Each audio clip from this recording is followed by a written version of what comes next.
Y si vos querés, te voy a buscar para que los días no se vayan sin pensar. En el año 2004, Lisandro Aristimuño vino a mi estudio a terminar su primer disco, Azules Turquesas, que es un discazo, musicalmente y a nivel sonoro también. Y es así, básicamente, porque Lisandro tenía todo claro mucho antes de empezar a grabar ese disco. Lo tenía en su cabeza.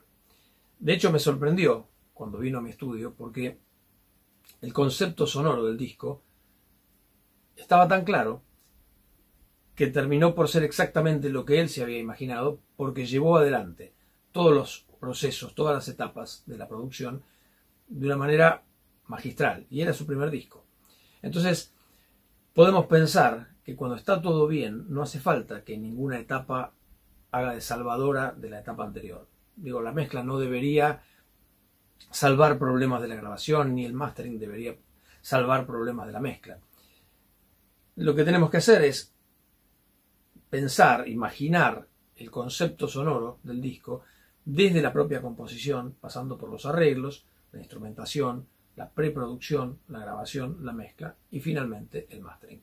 Cuando está todo bien, entonces el mastering lo único que tiene que hacer es seguir ese mismo camino, llevar, digamos, la propuesta sonora lo más lejos que se pueda, sin invadir y sin tampoco generar algo que pueda ser contraproducente.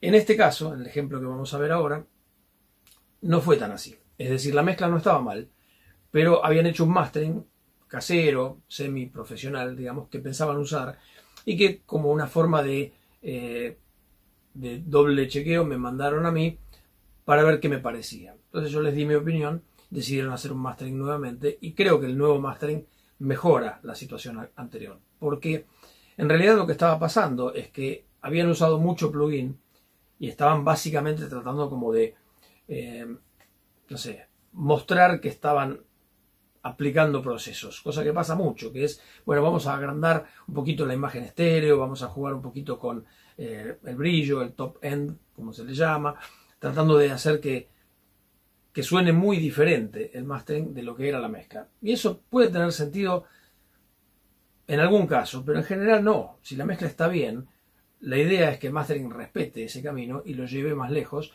pero sin cambiar, sin modificar esencialmente sus propiedades sonoras, su balance. Entonces, creo que lo que pasó en ese caso justamente fue que un poco el engolosinamiento con los plugins hizo que fueran hacia un lugar que la mezcla no proponía. Yo decidí corregir ese rumbo y volver a algo mucho más natural, si se quiere, que hace que la mezcla esté más respetada, que siga sonando igual a nivel volumen, digamos, a nivel de tamaño de sonido, pero sin necesidad de torcer y llevar el balance sonoro a un lugar que no estaba bueno.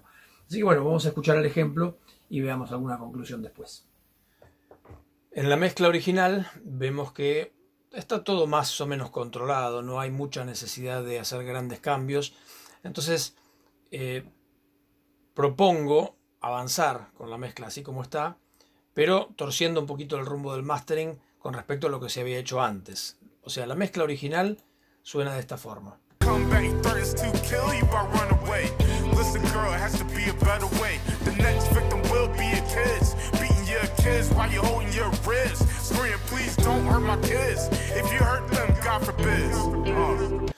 Entonces, como veo que no hay necesidad de alterar ese rumbo y sí entiendo que lo que se hizo en el mastering original del cliente estuvo errado porque fue en una dirección que resalta propiedades que no son muy interesantes, como por ejemplo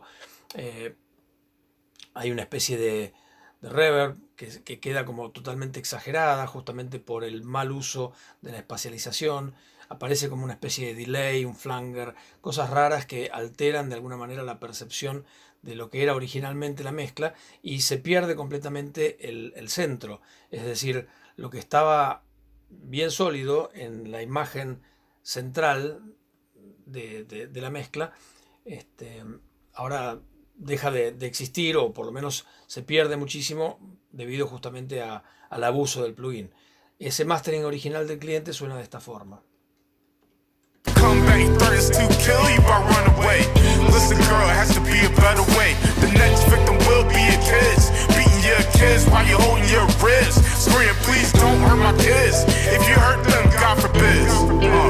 Entonces, el trabajo básicamente consiste en retomar la idea original de la mezcla, llevándola un poco más lejos.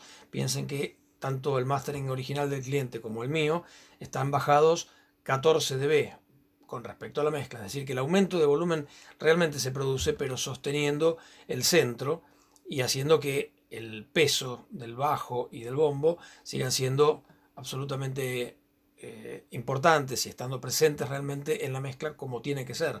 O sea, se trasladan al máster, pero sin perder la esencia. Y tampoco se vuelven invasivos ni molestos.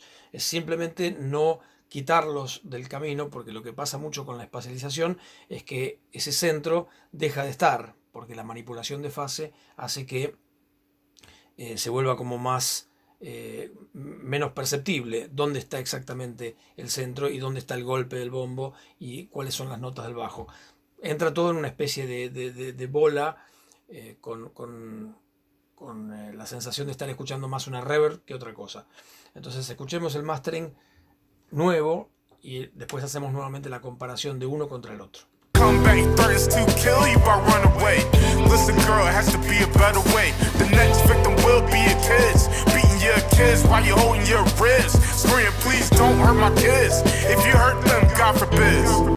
Si volvemos un segundito a lo que era el mastering original, sonaba de esta forma.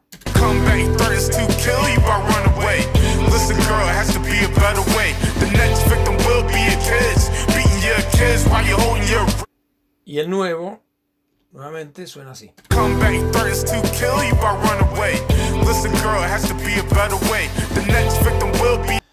Es importante escuchar esa diferencia para entender que justamente lo que el mastering tiene que hacer es potenciar las virtudes de la mezcla y no los defectos. Y en este caso lo que estaba pasando con el mastering anterior es que por el exceso de efectos y digamos, de cosas que quizás no necesitaba la mezcla original, empezaba a desviarse completamente hacia otro lado y a perder las propiedades esenciales que tenía ese balance.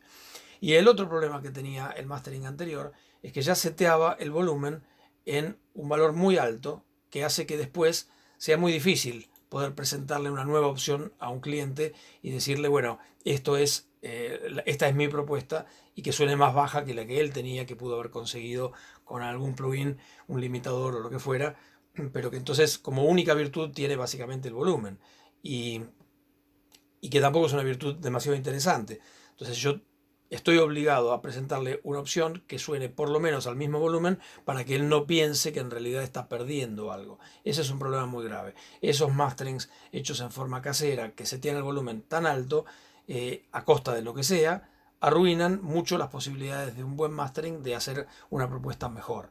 Fíjense dónde estaba sonando el mastering original. El mastering original suena de esta forma.